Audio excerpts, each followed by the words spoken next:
get into introduction and purpose. Today we are going to take a glimpse of how the Malaysian Bank has changed with time according to the article titled State Intervention, Globalization and Evolution of Malaysian Bank Identities.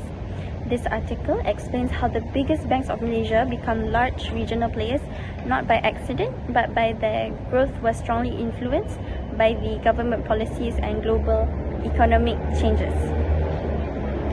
The term bank identity here speaks to three things, including who owns the bank, its size, and where it operates. First, Malaysian banks were small and domestic oriented, but later they turned into large government-linked and regionally active ones, especially in Asian countries ASEAN.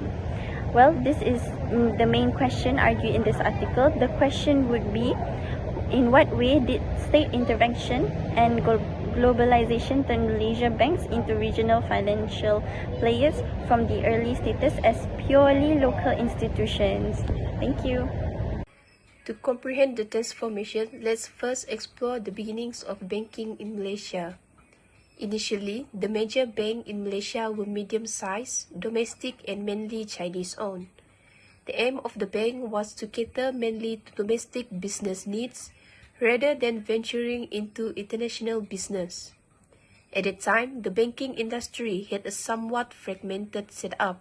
In other words, there existed a large number of banks. However, no bank was significantly large or powerful from the regional perspective.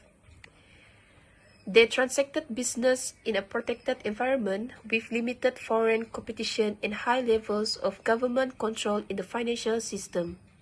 So in the first, Malaysian bank had a local identity. They were small, home-based and not competitive in an international sense.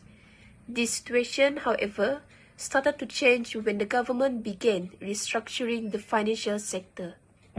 The Malaysian government was quite instrumental and advocated for bank consolidation and mergers, especially after financial crises occur. Its intention was to build bigger and better banks capable of competing on an international level. At the same time, there was an increasing pressure faced by Malaysian banks caused by globalization. Foreign banks have gained power, and there is a growth of regional rivalry within ASEAN countries. Therefore, the government not only protected the local banks, but also strategically transformed them. Accordingly, small banks were consolidated into large banking groups, some of them having close ties with the government. This gave the Malaysian banking system a new complexion. They were no longer just banks in the country. Rather, they were national champions willing to go beyond Malaysia. The last major change came after the global financial crisis of 2008.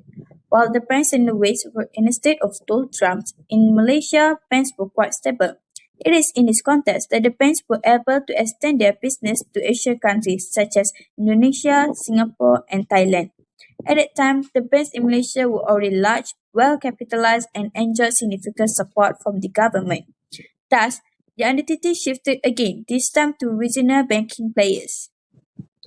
In conclusion, this article shows that Malaysian banks do not grow by free market principles alone. Their development has been carefully crafted by the state as well as world economics. Nowadays, Malaysian banks have become strong regional institutions, and that is due to a combination of strategic state intervention with globalization.